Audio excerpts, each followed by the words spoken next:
Hello, everybody, and welcome to Atheist Sunday School, your one-stop shop for everything Atheist Sunday and school. And boy, do we have a show for you today. Today we are covering 1 Corinthians 7 through 9. 7 through 9. Whatever. And today is a special day because, as you can see, Reuven and I, from the background, it's holy matrimony. Oh, wow. So congratulations. Why did you choose this, Lawrence? Well, you see, when looking up art for rules or commands or anything like that, maybe general topics of philosophy as well fall in that category. You can't really find art for that. So, since we're talking about marriage, we're getting married. Okay. Great. All right, I'm glad we cleared things up. But yeah, that is one of the topics we'll be discussing. Well, let's see, one of the other topics is celibacy. Would you rather have something related to that? Yes, in fact, I would. Why don't you find something on that Google machine of yours? See, I don't think YouTube would really like what we find. Yeah. No. What do you think the Google machine would give you? Something cursed. Oh, no. That's too bad. That's like Deuteronomistic. Yeah, almost, yeah. Anyways, I have the King James Version of the Bible. I have the English Standard Version of the Bible. I have the Jewish Annotated New Testament and the NIV Study Bible. We also have Erdman's commentary on the Bible. We have from the Hermenius series, the commentary and translation from Hans Conselmann on 1 Corinthians. We have the Greek New Testament. And a textual guide to the Greek New Testament, as well as the New King James Version. That's true. We also have the text the text of the New Testament by Bruce Metzger, and The Historical Jesus in Context by Amy Jill Levine and others. When are we going to use those? We have, I feel like we've used this one at some point. We've used it at least once, I think. There is some useful information here when it comes to textual criticism. Like, so what we got? 1 Corinthians... looks like we have something on 7.5.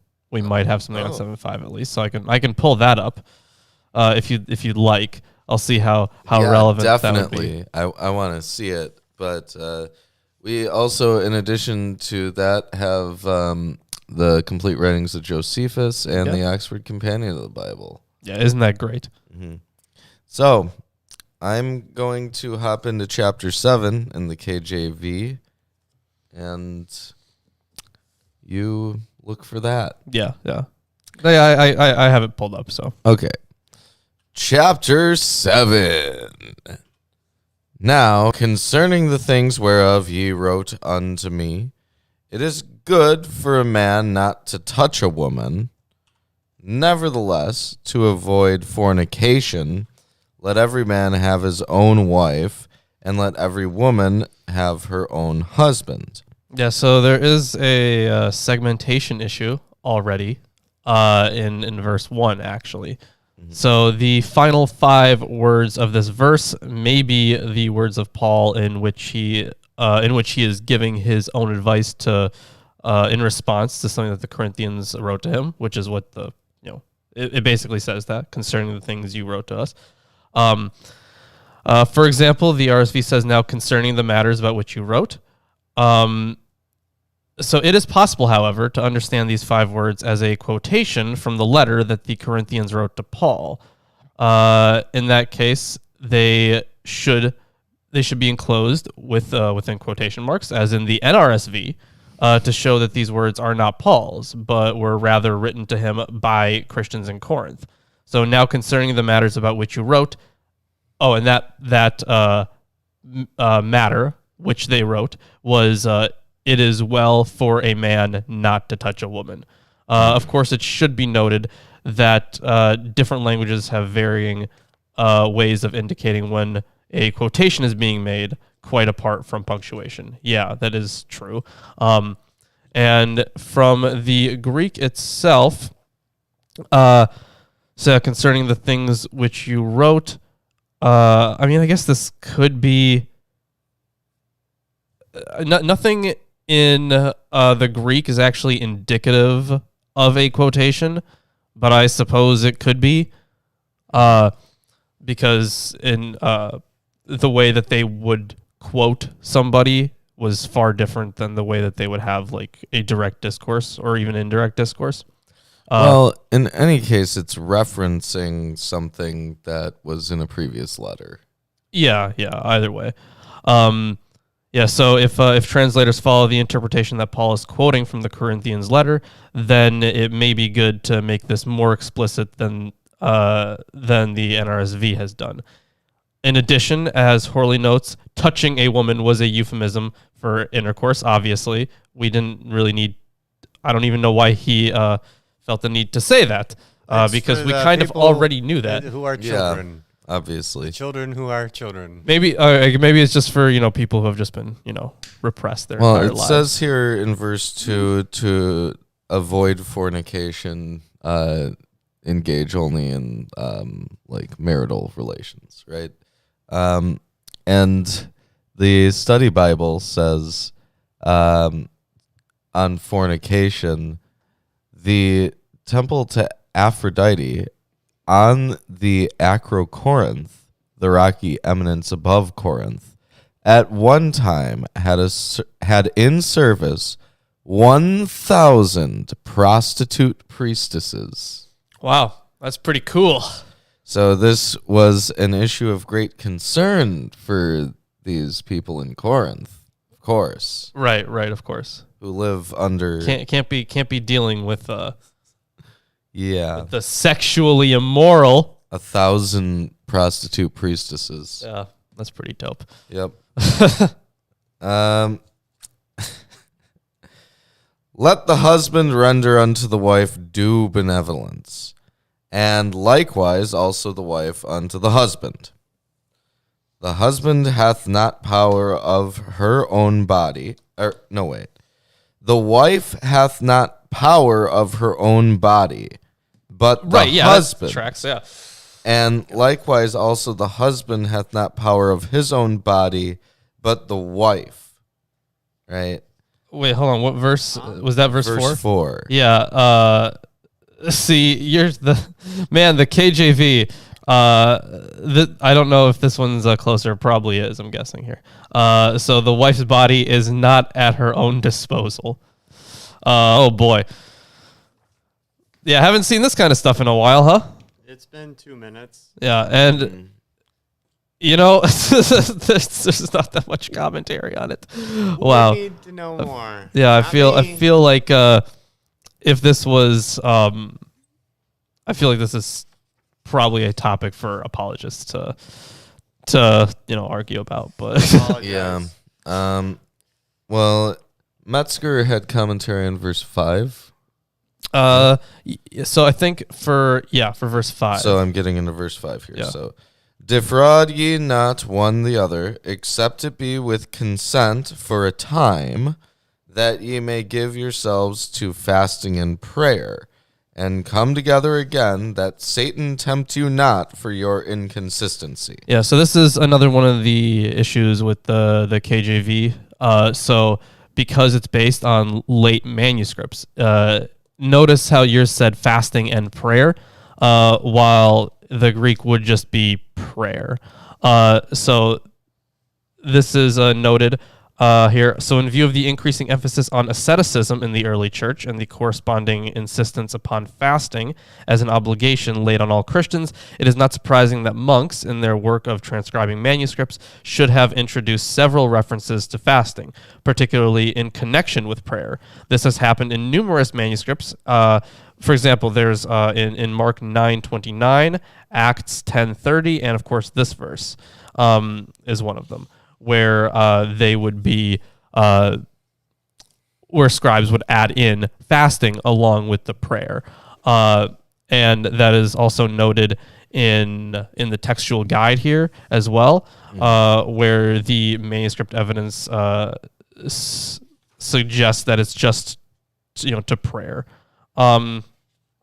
So yeah, while some of them, of course, being the Textus Receptus, that is the text that the KJV is based on.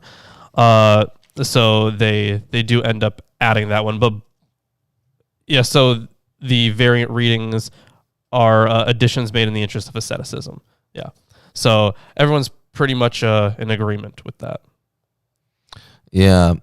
Well, self-control over sexual desire, philosophical discipline, was cultivated by Neoplatonists, Aristotelians, Stoics, Cynics, Philo, and the rabbis.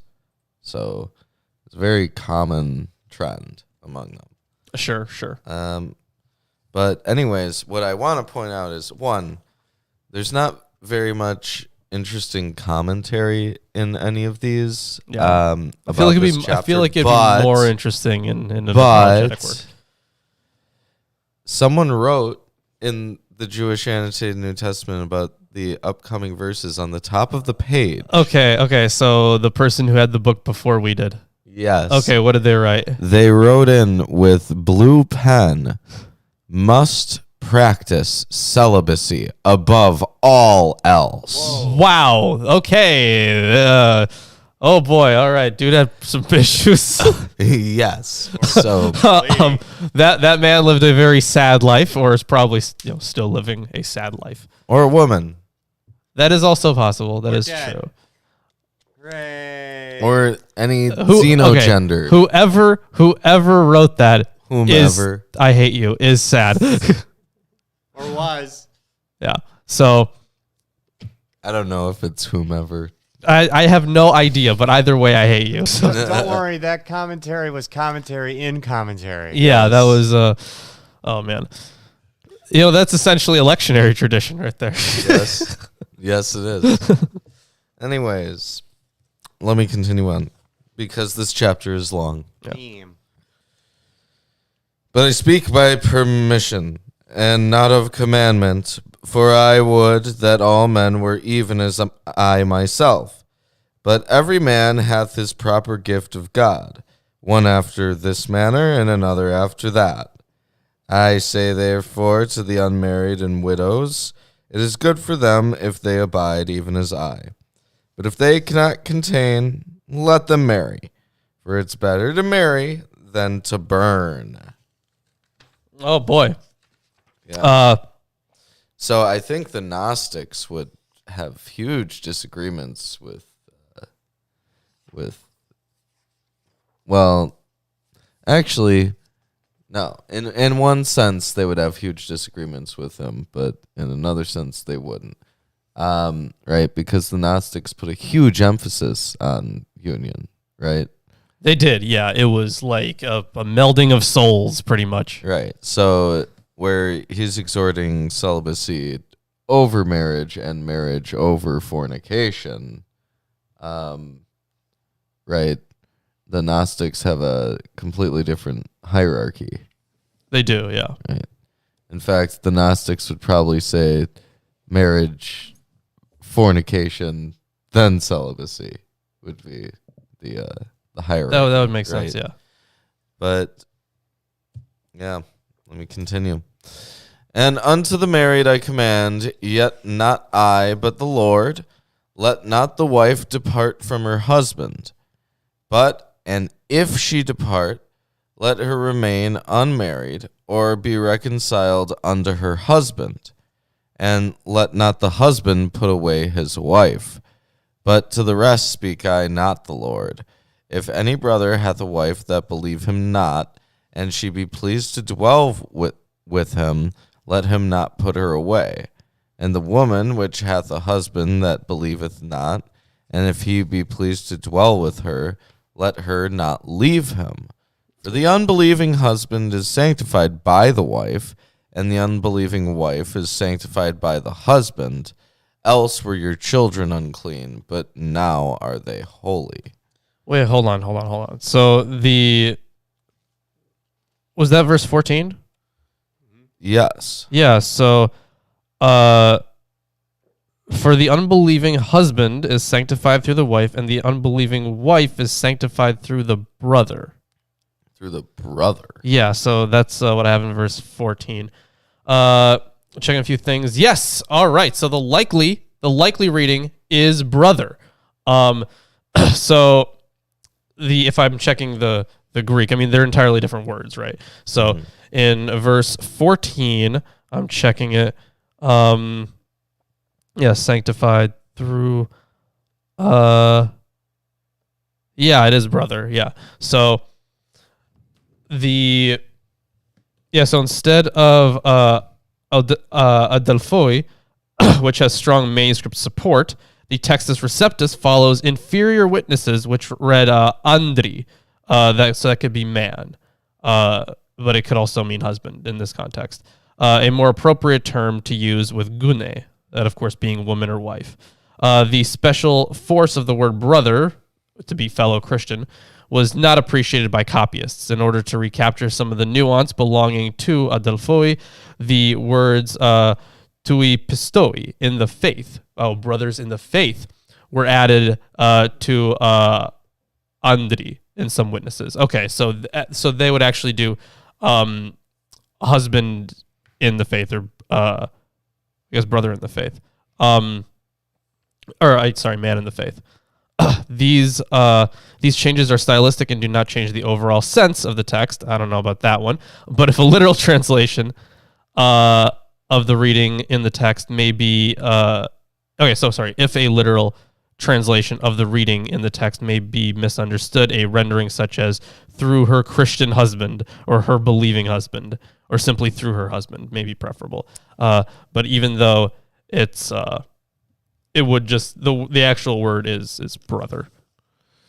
So a couple of things. First, fearing idolatrous influences, moral corruption, and or defilement of Israel's holy seed, some Jews banned exogamy, that is intermarriage, as in Ezra and Tobit. Also, you remember 1 that? Kings 11:2, Jubilees 37. Jubilees encourages keeping it in the family. Yeah, and Ezra and Nehemiah were very much, hey, listen, thanks for the help, but we can't be messing around with you. Not only that, 4QMMTD fragments 5 and 6, the Testament of Levi, the Testament of Job, Philo. Although there is ample evidence for intermarriage occurring, according to Josephus, but 2 tractates in the Talmud regard intermarriages as invalid. Now, Paul's view that unbelievers do not defile believers aligns with rabbinic opinion that regards sexual contact with Gentiles as neutral in Sifra Perek Zavim 1:1. In Paul's time, Jews followed biblical norms regarding children of intermarriage who were considered Jewish if their fathers were Jewish. Yeah, that's not a thing that is around now. Not around as now. much. Biblical examples include the children of Joseph and, Yeah, but this whole section... Although rabbinic opinions diverged by late antiquity, matrilineal descent became normative in Jewish law. So that's like a further rabbinical development that occurred. Yeah, so here it will have to be noticed that in the... So the question is this kind of thinking a foreign body in the theology of Paul? Here it will have to be noticed that in the last analysis, the whole conceptual material is already given and is thus, in a certain sense, a collection of foreign bodies, motifs, forms of thought. We must therefore go on to ask, is it possible to detect a way in which the motif is related, perhaps remodeled, to the interpretation of faith? The explanations that have been so far, I can't read for some reason, that have so far been suggested are almost without exception unsatisfactory. The force of the passage is certainly not to be taken as of a stated proposition on holiness. The conception of holiness is already prescribed for Paul by his Jewish upbringing. Now he applies it and gives it a critical point. The world is denied any power of its own in concrete terms. This means any such power over believers. The world is desacralized. By this means freedom is brought to light. So the critical position here adopted by Paul in between the two extremes would be thrown into especially sharp relief if in Corinth the ascetic demand had in fact been made to annul mixed marriages in order to avoid the world and the powers of the world. Intrinsically speaking, at any rate, Paul here too refuses to allow the direct demonstration of desecularization by means of a rule of abstinence. This would again be a way of salvation by achievement.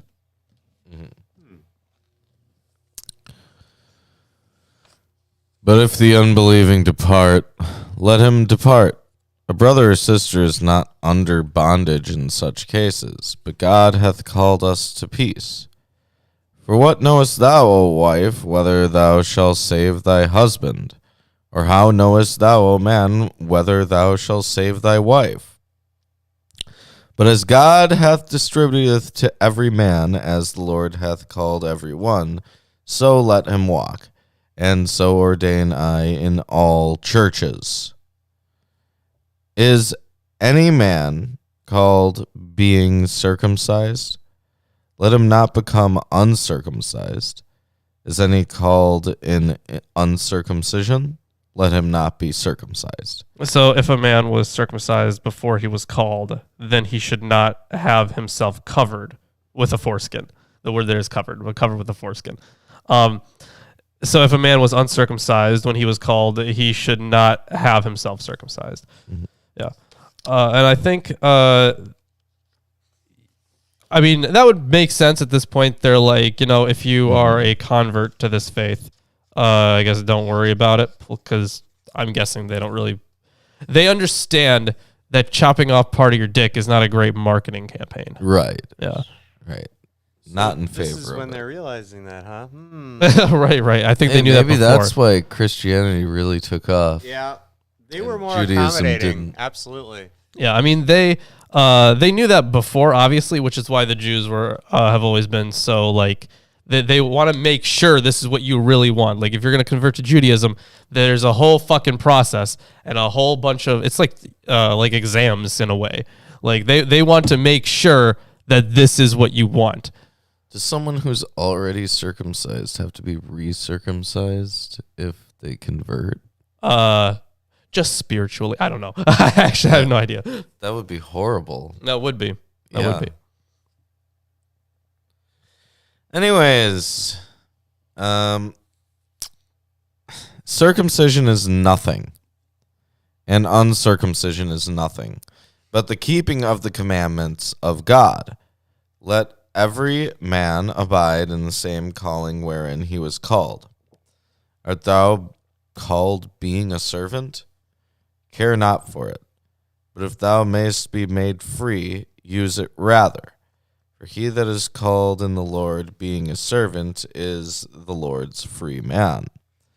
Likewise, also he that is called being free is Christ's servant.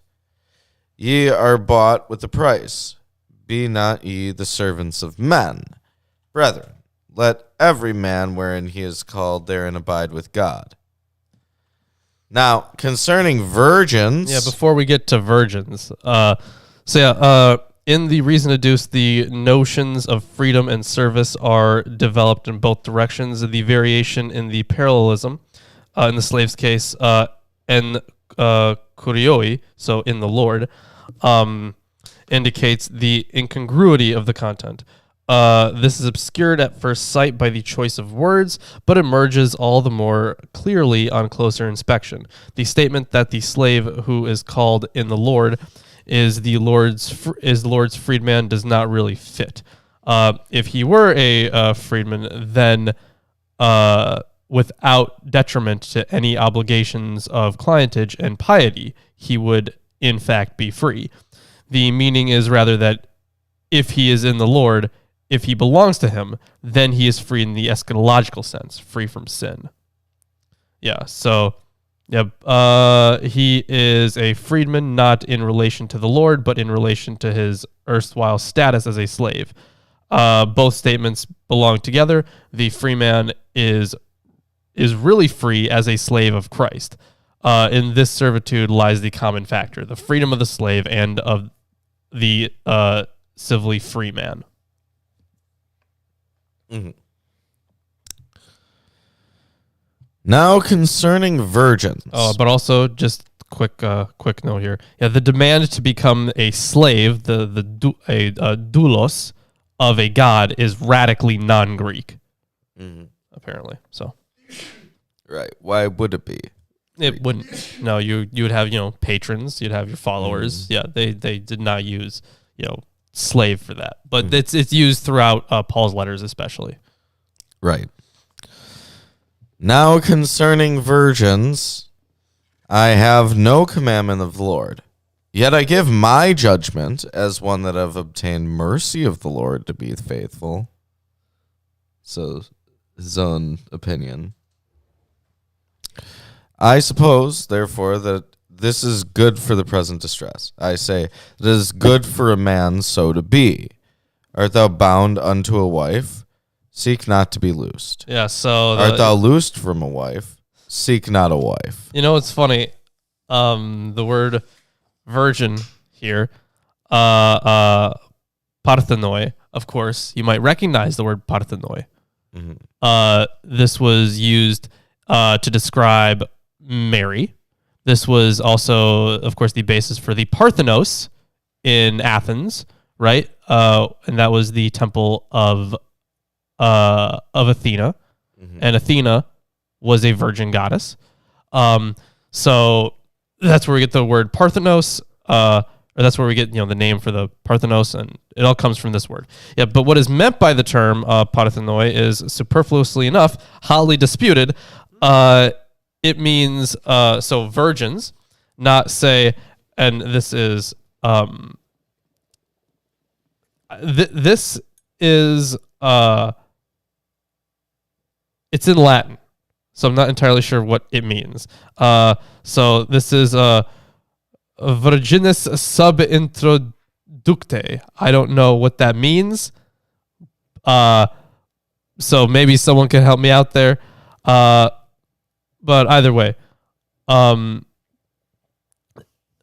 it's a different, slightly different meaning of virgin, perhaps. I don't know. It's kind of hard to tell, but apparently it's hotly debated. Okay, so Allo pointing to Revelation 14:4, it's unmarried men and women, so it could just mean unmarried. Is also a thing. But it's also explicitly not the word of God, but just the author's opinion. So, well, yeah. Yep. But, and if thou marry, thou hast not sinned, and if a virgin marry, she hath not sinned. Nevertheless, such shall have trouble in the flesh, but I spare you. But I say, brethren, the time is short. It remaineth that both they that have wives be as though they had none, and they that weep as though they wept not, and they that rejoice as though they rejoiced not, and they that buy as though they possessed not, and they that use the world as not abusing it, for the fashion of the world passeth away. But I would have you without carefulness. He that is unmarried careth for the things that belong to the Lord, how he may please the Lord. But he that is married careth for the things that are of this world, how he may please his wife. There is difference also between a wife and a virgin. The unmarried woman careth for the things of the Lord, that she may be holy both in body and spirit. But she that is married careth for the things of the world, how she may please her husband. Oh, okay. Is that how that works? All right. It's his opinion still, right? Mm-hmm. And this I speak for your own profit, not that I may cast a snare upon you, but for that which is comely, and that which ye may attend upon the Lord without distraction. So there is actually one thing at the beginning of this of the last verse there of 34. So the text here has numerous variant readings, and its interpretation is uncertain. The major differences are that in some witnesses, the married man in verse 33 is the subject of the verb. So he would be the one that is, and he is divided. And in others, the unmarried woman is the subject of the verb. Now, the reason for this is because there was no grammar, or sorry, not grammar. There was grammar. There wasn't punctuation. Sorry, because there was no punctuation. You don't really know when sentences or ideas were meant to end. It's like all of our modern printings of it have, people's kind of spin on it. It's their interpretation of what this meant. Now, for the most part, it seems right. But then you get to stuff like this, and you have many manuscripts with different interpretations, and you start to think, what was really the true way this was meant to be read and understood? So going on here, in others, the unmarried woman is the subject of the verb, and some witnesses the subject of the verb merimina,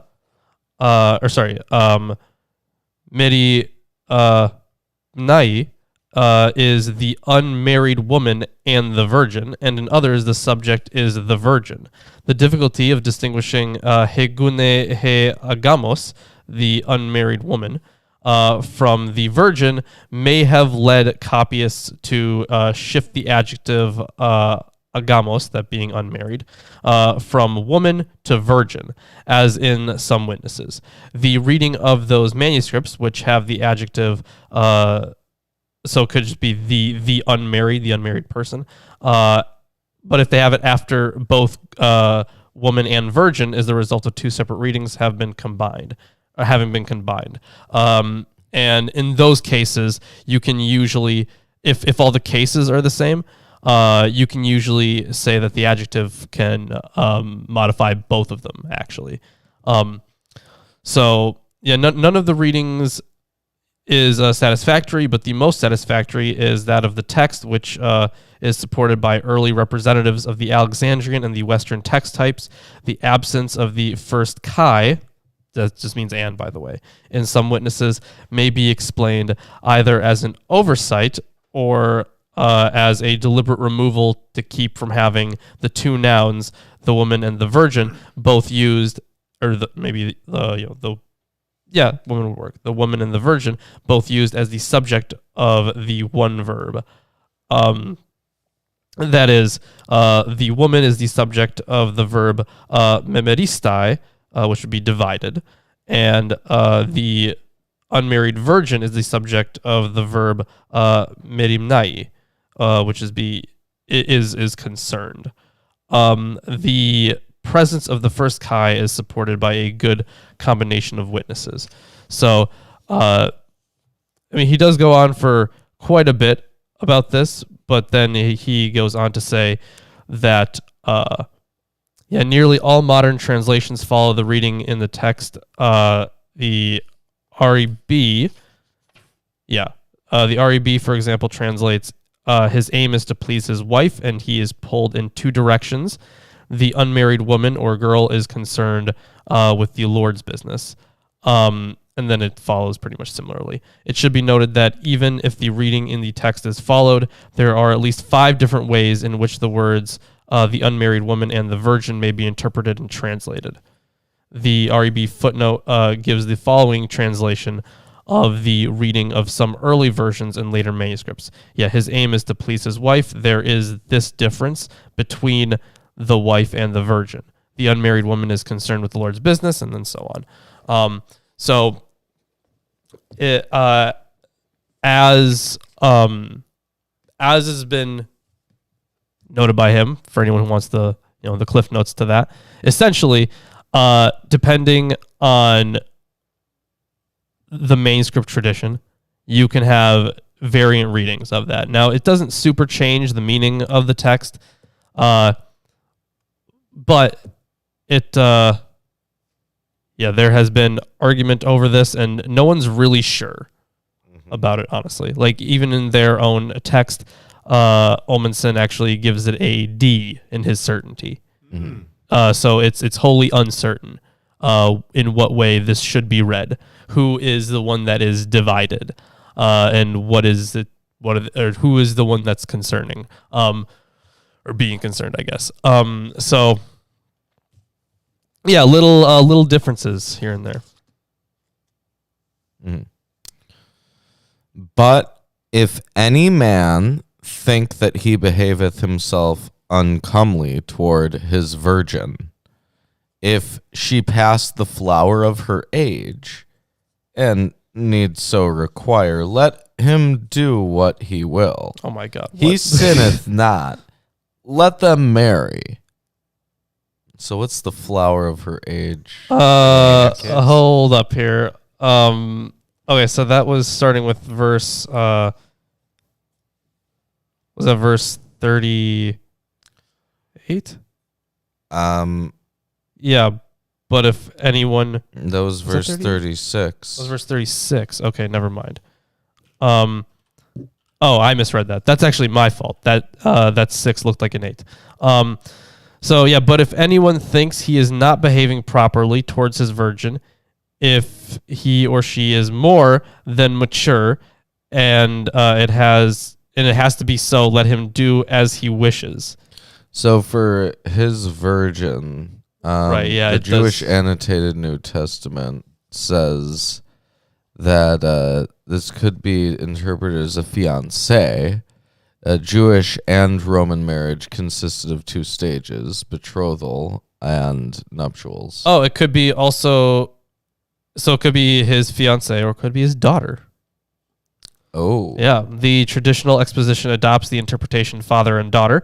It takes its cue from verse 38. So, where the word that's used is gamizen, so to give in marriage. In that case, the meaning is that if anyone thinks he is behaving improperly towards his daughter, if she is beyond maturity, then he is free in his decision. Yeah, so that is a... okay. Yeah. Still weird So phrasing, but all right. fathers can just give away their daughters. Yeah. Still common practice in this era, right? Well, I mean, yeah, it was pretty common practice. Because they still kind of hold the tradition at weddings, right? It's the whole, like, father giving her away kind of thing. Yeah. Yeah. Yeah. Still really weird. The fact that that's been normalized. But I guess we're moving ahead in time, not backwards. So. I guess. Yeah. I guess. Anyways, nonetheless, he that standeth steadfast in his heart, having no necessity, but hath power over his own will, and hath so decreed in his heart that he will keep his virgin, doeth well. So then he that giveth her in marriage doeth well, but he that giveth her not in marriage doeth better. Ooh. The wife is bound by the law as long as her husband liveth. But if her husband be dead, she is at liberty to be married to whom she will, only in the Lord. But she is happier if she is so abide after my judgment. She is happier if she so abide after my judgment, and I think also that I have the Spirit of God. Wow. Great. That's a nice thing to just throw in at the end there. Yeah. Yeah, right, yeah. Also, I think I'm great. Throwing it out there. Just imagine, like, you're having a conversation with someone for the first time. Oh. And they're like, yeah, I really like these pretzel sticks that we get from the grocery store. And also, I think I think that I have the Spirit of God. Yeah, right. That is a strange closing remark there. Very strange. Yeah. Yeah, for the personal closing remark of verse 25, is it a subtle thrust at the pneumatics in Corinth? An adequate explanation is to assume that Paul is appealing to the idea of office and spirit. It is not necessary to adopt the special assumption derived from 2 Corinthians that his possession of the Spirit had been denied in Corinth already at the time of the composition of 1 Corinthians. But that is... that's still really weird that would just be thrown in there. I'm looking if there's anything textual here. No, okay. So the only textual issue is that there are a couple manuscripts that have of Christ instead of God. But it should be of God. So that is a very strange ending closing remark there. But either way, yeah, I believe that was the end of chapter 7, right? Indeed, that is the end of chapter 7. And hey, you out there in the audience, if you're enjoying the stream, give us a like, comment, subscribe, share it with your friends, family, neighbors. Your virgins, Yeah, especially your virgins, they're gonna want to see this. Your wife. absolutely. Yeah, knowing our audience, yes, all their wives are in fact virgins. Wow. Wow. Not what I meant, but tell your wife anyways. Yeah, Incredible. got all you guys. You've all been had, absolutely owned. Lawrence has been waiting for this disc for years. He's finally dropped it. All right, so we can then hop into chapter 8. So we're of course going to have a complete shift in subject here. Course. Yeah, so- and also your chapter is dramatically shorter than the one I Wow, just as read. is tradition with Lawrence and. oh my never God, it reading- actually is. Oh, and you know what? 9 isn't else? that long. 9 is It's not as long that as 7. but it is also Longer, yeah. like more than twice as long as this chapter that you're about to read. Well, I am helping with commentary. I'm You do helping. this every time, and you don't even know It's, that you it's do not even on this. purpose. It's Great. the great coincidence. I feel like You read lots of commentary. well, no, I mean Fine. yes, but I wasn't gonna say that. I feel like maybe it was put this way on purpose, just so in the future Ruben would have to read more than I do. This was foreseen. You never. It's in the rearrange great who book. Reads first. You always make it? him read first. Uh-huh. Either way, Uh-huh. Well, so here Paul considers the final topic of purity for the Corinthian community. All believers should avoid any kind of association with idolatry. So let's get into it. Let's get ready to read the Bible. yeah, because you can't say the other thing. The other thing's copyrighted. Yeah, the other thing would get us sued. Does Yeah. it start with an R? Yes, it starts with an R. Vince would totally sue us. No, it's not copyrighted by Vince. Oh, no? No, it's Michael Buffer. Buffer has the copyright? Of course he does. Wow. He's the guy who says it. I figured that Vince would own it. No. No. No. Wow. Yeah, it's Michael Buffer. Damn. Yeah. And we got audience Incredible. backing up there. Yeah, damn straight. How do you guys all know so much about, About this? Michael Buffer. Yeah. Because this is the thing he's known for. He's famous for saying the thing, and he's famous for copywriting saying the thing. Oh, okay. Anyways, yeah, on to chapter 8 we go. So, chapter 8. Now, concerning food offered to idols, we know that all of us possess knowledge. Sorry, we know that all of us possess knowledge. Now that is it's listed as a quotation in the ESV.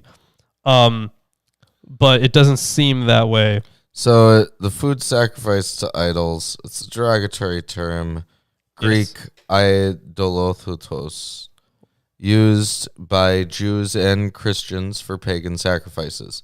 Some believers may have eaten the food for reasons relating to social status and familial loyalties. Jews generally avoided such fare, and pagan ceremonial meals. Yeah, the Roman authorities allowed them to bring suitable food into local marketplaces. So that's of course the Jewish term, constructed with a polemical edge against the Greek herothuton, and the rabbinic equivalent is flesh of an offering to the dead, so to idols. And where it says all of us possess knowledge, the Jewish annotated New Testament says that this phrase is likely a Corinthian slogan. Yeah, so it would make sense then that this is at least in one translation put in quotations. So that is interesting there. Yeah, it is plain that he is directly taking up a Corinthian slogan and recognizing it in principle by using the word "we are aware" to include himself and his readers. So the slogan, "we have all the knowledge," or we all have knowledge. Sorry, those are two different things. So whether all, so the word pantes, all. So whether it belongs to the quoted slogan or is an addition on Paul's part may be asked. But generally, it shouldn't. I don't think it would matter too much, honestly. Yeah. The Corinthians still employ their knowledge in a naive way, not yet at the Gnostic level of the knower's reflection on himself, which is pretty funny. They're not at the height of Gnostic arrogance quite yet, but they're getting there. Yeah. Yeah, I mean, it doesn't say arrogance, but that's what it is. Well, if you knew the truth, you'd be arrogant too. No, yeah. Tell me when you get to the end of verse 4. You got it. All right, so this knowledge puffs up, but love builds up.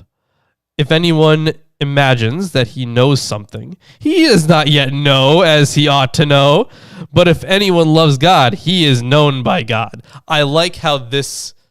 Like the lack of self-awareness is amazing here. Therefore, sorry, what verse did you need me to? At the end of verse 4. End of verse 4, okay. Therefore, as to the eating of food offered to idols, we know that an idol has no real existence. Again, might be a slogan here, or something. I'm guessing. John. Oh wait, not John. Jon, right? That would be. Is that John or is that Jonah? Jonah. Yeah, Jonah 2:8, But I guess Psalm 115, 2 Chronicles 13 verse 9. Because if you remember, 13. Right, because if you remember, when they always talked about how bad idols were, they would be like, "Hey, this thing can't see, it can't hear. It is like people made it. Obviously, like we can witness these things being made. So, how does it really even exist?" What about the black boxed artificial intelligence that makes more sophisticated black boxed artificial intelligences that we don't know how it makes, and then we put it in a box that has eyes and ears? What are you talking about? What if we make God? Like, is that okay? What? See, the idols can't see or hear or taste or anything. Right. If you give them that ability. Oh, okay. You want to give... Okay. And we want to do it in a way that we can't explain how we did it, so we use AI black boxing. Okay. Good luck with that. That seems possible. Have fun. I'm not encouraging this behavior. This sounds dangerous, actually. This So sounds you probably like how shouldn't. things go Yeah, bad. but you could do it. No AI gods. No, That's thanks. a bad idea. Yeah, we already have YouTube. What? All right. Yeah, we already have the algorithm. Yeah. Oh, It's our god. All hail We worship it. We algorithm. give it sacrifices. Do all sorts of stuff. All right. For the algorithm. Anyways, Yeah, so finish we verse know 4. we know that an idol has no real existence and that there is no God but one. So yeah, they're yes, just a core Jewish belief. Following prophetic tradition, Paul combines the scriptural prohibition against idolatry and polytheism. prompting his twofold concern about Corinthian participation in cultic meals. The statues are merely empty vessels, and the worship of many gods is false because there's only one God worthy of veneration. So that is the position here. There's not really much going on in this chapter. It's a lot of typical stuff that we've seen, to be honest. Yeah, absolutely. And it's going to continue to be. For although there may be so-called gods in heaven or on earth, as indeed there are many gods and many lords, yet for us there is one God, the Father, from whom are all things, and for whom we exist, and one Lord, Jesus Christ, through whom are all things, and through whom we exist. So, seems kind of like the instead of purpose, it's cause, I guess, or maybe not even cause. Yeah. So the interpretation. There are a few things here. Yeah, so the interpretation of Lord, despite the formal parallelism, is deliberately set in contrast to that of God. Yes, these are called so-called gods, the alleged gods of Greeks and Romans. Right, yeah. Many gods and many lords. Not that there are actually many gods and lords. This would contradict the consistent and emphatic teaching of Scripture that there is only one God. Paul is recognizing the obvious fact that there are many who are worshipped as gods, though they do not actually exist, to say nothing of being deities. Yeah, so those who are... So the translation of the word that's used there, so we have it as so-called, which is fine, but a more literal meaning would be... those who things are being said about. So because it's a passive. It's a passive there. So, continuing on here. If I don't die. So with verse 7. However, not all possess this knowledge, but some, through former association with idols, eat food as really offered to an idol, and their conscience, being weak, is defiled. Food will not commend us to God. We are no worse off if we do not eat. Well, I guess. And no better off if we do. But take care that this right of yours does not somehow become a stumbling block to the weak. For if anyone sees you who have knowledge eating in an idol's temple, will he not be encouraged, if his conscience is weak, to eat food offered to idols? So, like, if you do it, then all the plebs will do it too. And so, by your knowledge, this weak person is destroyed, the brother from whom Christ died. Thus, sinning against your brothers and wounding their conscience when it is weak, you sin against Christ. Therefore, if food makes my brother stumble, I will never eat meat, lest I make my brother stumble. So, quite a few things here. He's not saying never to eat meat in like the vegan sense. He's saying about specifically in these pagan festivals. Yeah, and also he's not saying to never eat at all. Right. He's not condoning anorexia. Good. Very good, Paul. He acknowledges that food literally sustains you. Okay, He's basically I saying thought he did. So that, like, if you're at this pagan festival and they're eating this food that's sacrificed to idols, it's don't better not to eat than to eat. But it's like you're not like the worst for having eaten it. It's just better not to eat. Sure, yeah. You don't want to condemn others through your actions. So, right. Which is, I guess, nice. I don't know. Maybe they'll find it a little bit rude, but hey, he's doing them a favor. Right. Yeah.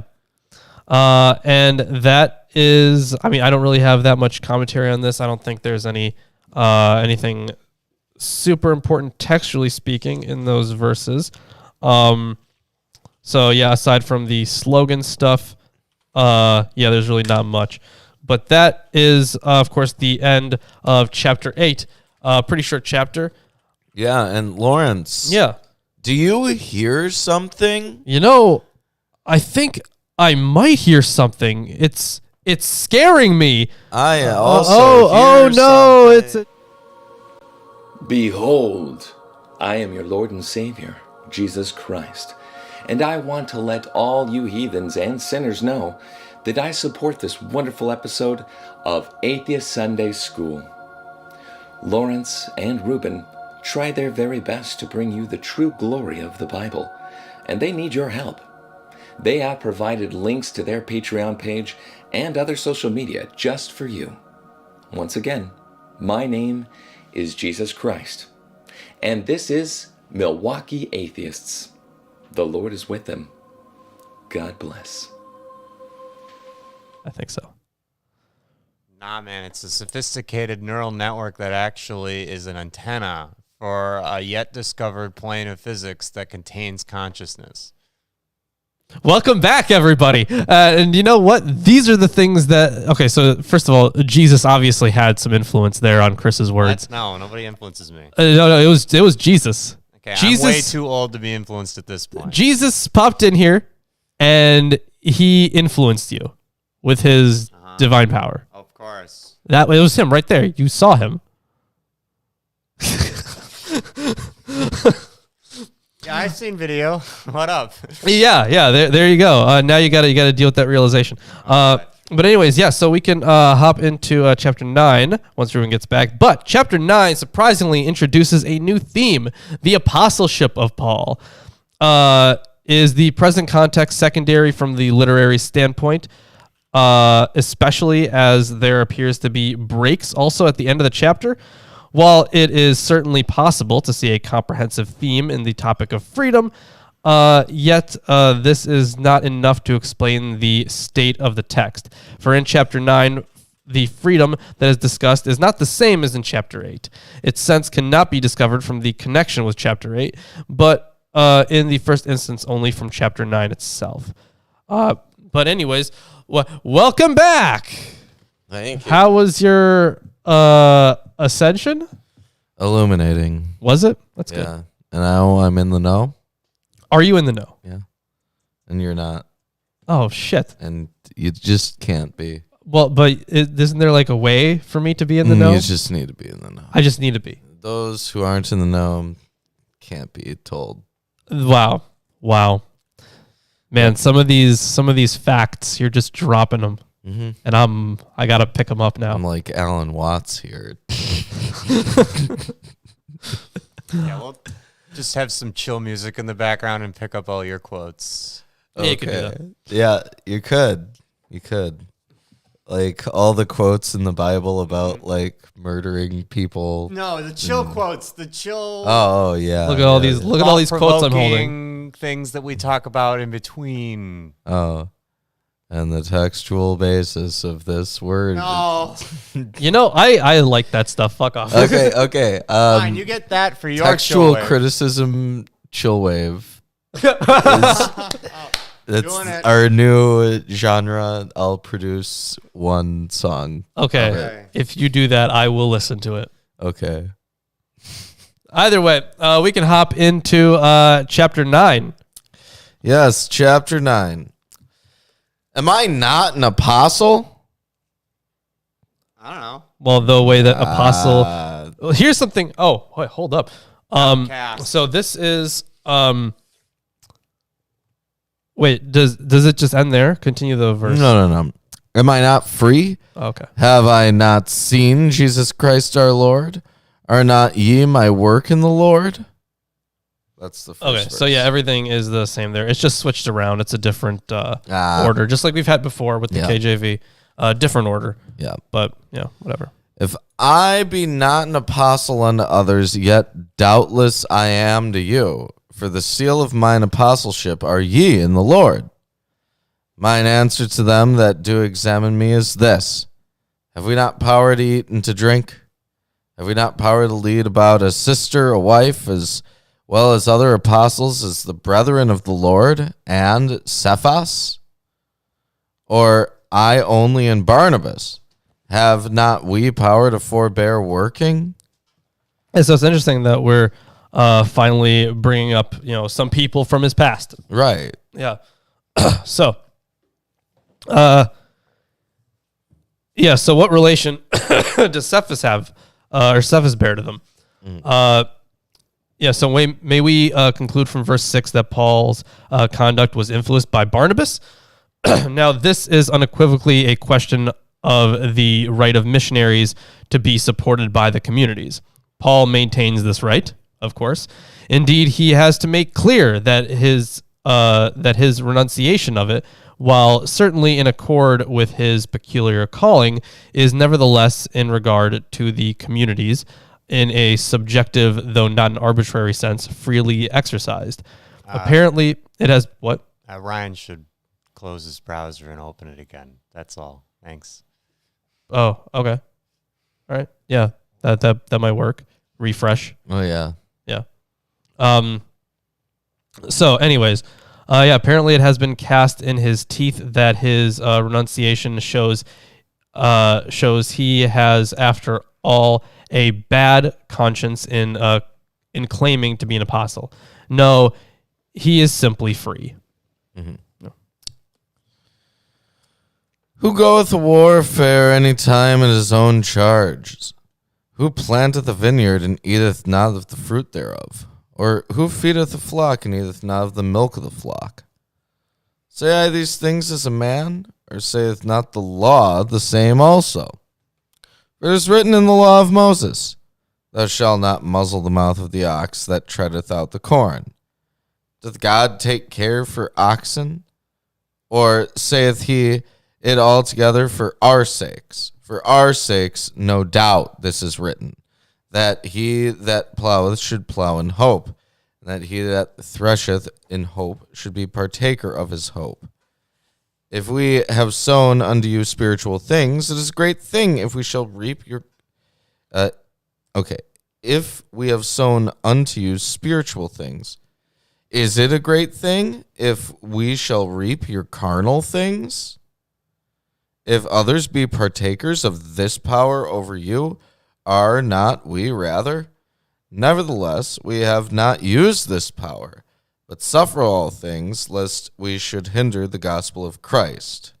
So I know that at least for the first part of that was kind of weird from the KJV, at least for our modern sensibilities. So if others share this rightful claim on you, do not we even more? Like more so than them? Right. Which is a weird way to approach this issue. Yeah, right. I mean, but they've had that before, right? Especially with Paul especially seems to be a fan of that type of argument. Mm-hmm. Do ye not know that they which minister about holy things live the life live of the things of the temple, and they which wait at the altar are partakers with the altar? Even so hath the Lord ordained that they which preach the gospel should live of the gospel. But I have used none of these things, neither have I written these things, that it should be done so unto me. For it were better for me to die than any man should make my glorying void. Wait, hold up. What verse is that? 15. But I have made no use of any of these rights, nor am I writing these things to secure any such provision. For I would rather die than have anyone deprive me of my ground for boasting. Oh.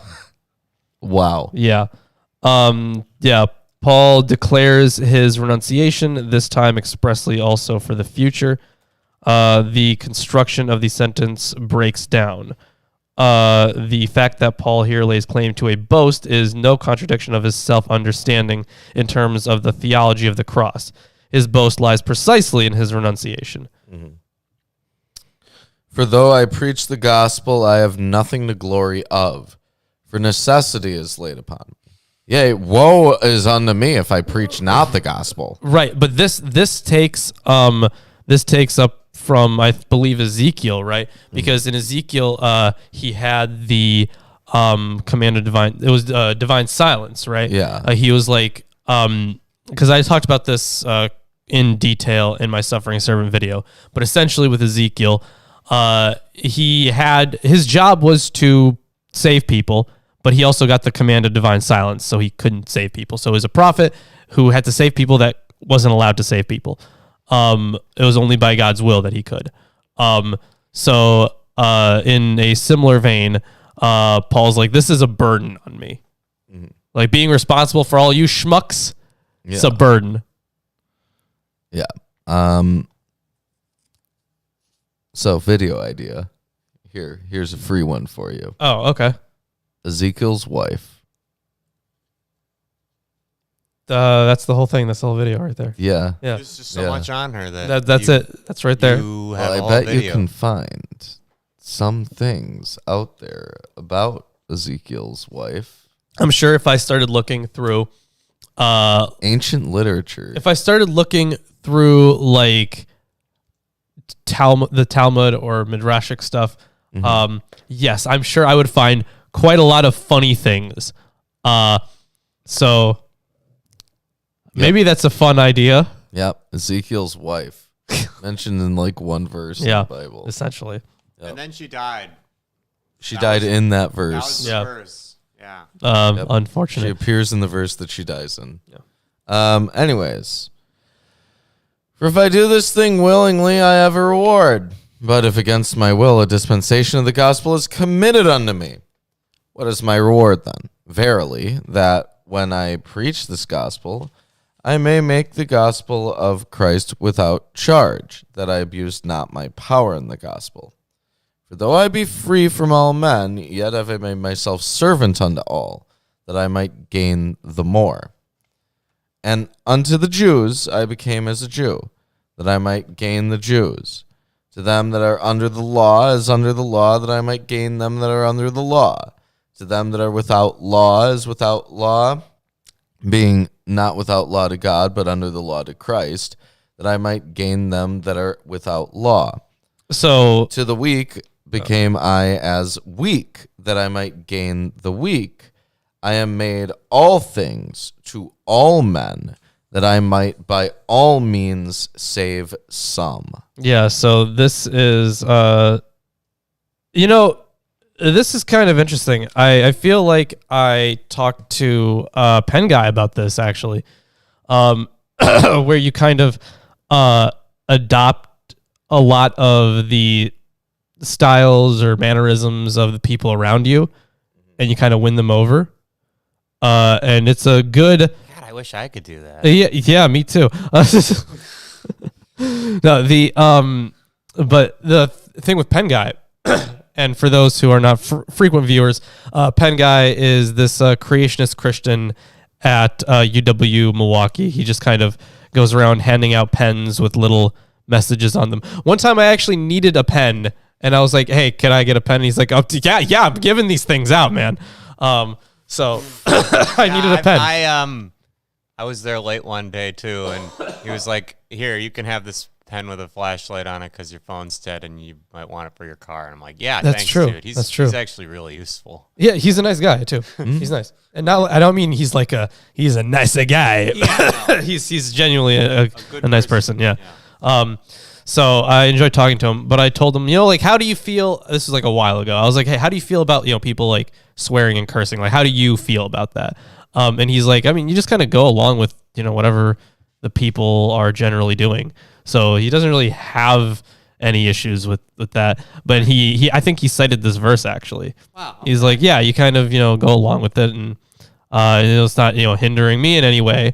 So he's not like an oh my stars kind of guy, or he's not clutching his pearls. Oh, my stars! Yeah, right. Yeah. Children, It's not that. think of the children. Yeah. Right, exactly. That's not happening. Yeah. So I think you may have had this verse in mind then, or these verses. Okay. Yeah. That was the whole story. It just reminded me of that. Story. So, let me continue. And this I do for the gospel's sake, that I might be partaker thereof with you. Know ye not that they which run in a race run all, but one receiveth the prize? So run that ye may obtain. Every man that striveth for the mastery is temperate in all things. Now they do it to obtain a corruptible crown, but we an incorruptible. I therefore so run, not as uncertainly. So fight I, not as one that beateth the air, but I keep under my body and bring it into subjection, lest that by any means, when I have preached to others, I myself should be a castaway. Yeah, so for this section, it seemed, again, very strange in the KJV. But it makes more sense here in the more modern English translation, at least for us. So I do not run aimlessly. I do not box as one beating the air. So he's got a purpose in everything he does. It's not, in vain. And of course, if you remember, our favorite passage. There he is, beating the air. There he goes. It has been beaten. I did it for no reason, too. Wow. Yeah. Fuck you guys who think there have to be a reason. Yeah. I suppose. Okay. So God, what was I saying? I don't know. I'm sorry. All right. Fell out of my brain there because you were literally punching the air. Right. That's My favorite. Maybe it's your favorite too. Favorite verse or book in the Bible. See, because my favorite is Ecclesiastes. Yes. Yeah, because we're all just doing things in vain. Nothing we do really matters. So give up your life to God, essentially. But all the other stuff, except for the last part, I agree with. Nothing you do matters. Wow, going back to the Russian nihilists. Yeah, one of those. Let's not talk about those horrible days. Yeah. This guy, he was the Russian atheist. Yep. Then he became the Russian nihilist. Yep. Then what? And then we did this. Oh, really? Well, you were Atheist Community Milwaukee. Right, we changed the name. Yeah. Huh. Yeah. And then Milwaukee Atheists, which is a better name. It is better. I kept telling you. Yeah. Yep. Yeah. Easier to logo. True. But yeah, good old Ecclesiastes maybe just reminds me of that. Like, don't do things in vain, but everything you do will be in vain, Paul. Yep. So anyways.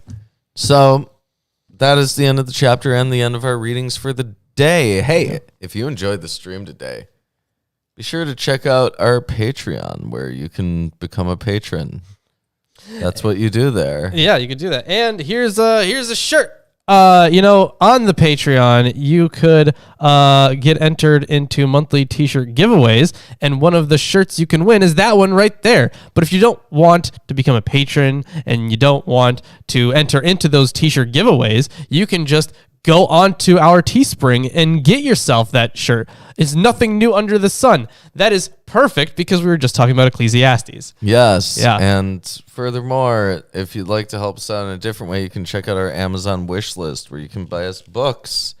Books are great. Membership's new. Don't Membership. forget membership. Yeah, membership. Right. Membership. Anyone who isn't a member, geez, what are you doing? Yeah, right. You could be a member and You gotta become, that's it. You could be you'll a have member. Priority comments. yeah, if we're still If everyone is a member with priority comments, everything will remain just the same. and everything will remain just the same. We have to make sure it happens. We all got to do it. And I am Mission some things. yeah, we are waiting on some actual emotes you guys can use and badges. Oh yeah, For members? how's that coming along? Let's just say the artist is down with something real bad. oh, I mean, like illness wise. oh, Yeah. geez. It's not the Rona. Same person who made the shirts. The same person who made one of the shirts. The Piety. The Church of Piety one. Yeah. All right. So that one So we're gonna have to probably wait on those, but that's okay. Health comes first. So Yeah. Either way, let's see what else. Yeah, Yes, spam yes, those new April. emojis. Spam. Yes, oh, April. hands. We will give you new emotes. Don't worry, they are coming. They are coming. They're coming. So hopefully we will get those soon. Yep. But either way, I think Anyways. you already mentioned the wish list. Did you do that? Yeah, Amazon wish list full of books. Check it out. Yeah. Send us books. Facebook and Twitter. Those are free. Yeah, absolutely. Free. MilwaukeeAtheist@gmail.com. Send us in your Ahikar fan fictions and your Lawrence diss tracks. Yes. Talking to you, Christ. Bring that sword to a diss track. Yeah, Yeah, right. I want to see you throw down some rhymes. Yeah, let's go. You know I'm what? ready. If you're a true follower of Christ, then he gives you the power of tongues, right? Oh yeah, you could use that. So I expect a really great. Oh, Chris. Chris with the K. Thank you for the Thank you. for the 20. Is that Canadian? That 20 Canadian. Thank you. Very much appreciated. I think that's the first time I've seen them in chat, but thank you. Yeah. That is very kind. Wonderful. Really appreciate it. Amazing. But yes, Christ brings the sword. I want to see that gift of tongues. I want you to But throw down also- a real Lawrence diss track. Also, April, yeah. Send it in. Send in the Lawrence diss tracks. We want them. Yeah. And make sure it's good. Make sure it's good. Yeah, really put in some otherwise top I'll quality have to work. Try, and I can really diss Lawrence. Yeah, you actually have to try to diss me. You just diss me. It's very simple, actually. There's a lot to make fun of here. So let's. I think that's all the shilling we ought to do. And thanks everyone for joining us. And we will see you on Friday for more of the Apocalypse of Peter. Everyone goes to hell and dies.